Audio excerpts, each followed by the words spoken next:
আমি রাহাত। আমি ছিলাম এক সাধারণ ছেলে, যে সময়ের মূল্য বুঝত না। ঘুম থেকে উঠা, পড়াশোনা করা, এসব আমার কাছে ছিল কেবল কল্পনা। সারাদিন টিভি দেখা, মোবাইলে গেম খেলা আর বন্ধুদের সাথে আড্ডা দেওয়া ছিল আমার প্রধান কাজ। আমার মা প্রায়ই বলতেন, সময় গেলে কিন্তু আর ফিরে আসবে না, কিন্তু আমি হাসতে হাসতে বলতাম, জীবন তো উপভোগ করার জন্য, মা। একদিন আমার ছোট বোন রিয়া স্কুলের প্রতিযোগিতায় প্রথম স্থান অর্জন করল। পরিবারের জন্য এটা ছিল গর্বের মুহূর্ত। অনুষ্ঠানে একজন সফল ব্যবসায়ী বললেন, সাফল্য আনতে হলে পরিশ্রম আর নিয়মানুবর্তিতা জরুরি। এই কথাগুলো আমার মনে গভীরভাবে প্রভাব ফেলল। আমি ভাবতে শুরু করলাম, আমি কি করছি? এভাবে চলতে থাকলে আমার ভবিষ্যৎ কি হবে? পরদিন সকালে আমি সিদ্ধান্ত নিলাম, আমি আমার জীবনকে বদলাব। শুরুতে খুব কঠিন ছিল। সকালে উঠতে দেরি হতো, বই নিয়ে বসতে মন চাইত না। কিন্তু আমার ভেতরে একটা অদ্ভুত চ্যালেঞ্জ কাজ করছিল। আমি প্রতিদিনের কাজের একটি রুটিন বানালাম। সকাল ৭টায় উঠা, শরীরচর্চা করা, তারপর পড়াশোনা।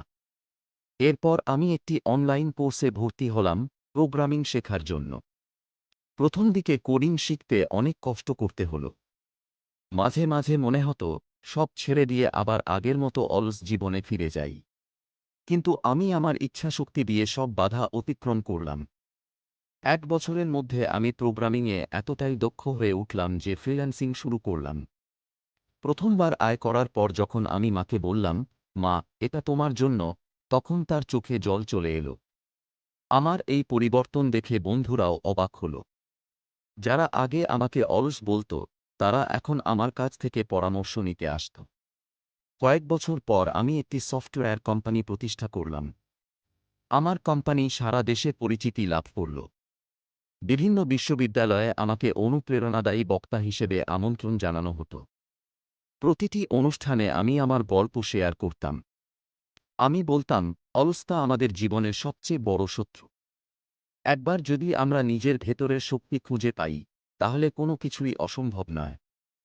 আমার জীবন দেখিয়ে দেয়, সঠিক সময়ের সিদ্ধান্ত এবং পরিশ্রম মানুষকে কোথা থেকে কোথায় নিয়ে যেতে পারে। অলস জীবন হয়তো আরামদায়ক মনে হয়, কিন্তু তা দীর্ঘমেয়াদে কেবল দুঃখ এবং হতাশা আনে। যারা অলসতা কাটিয়ে উঠতে চায়, তাদের উচিত ছোট ছোট পরিবর্তন দিয়ে শুরু করা। কারণ ছোট পরিবর্তনই একদিন বড় সাফল্যে রূপান্তরিত হয়।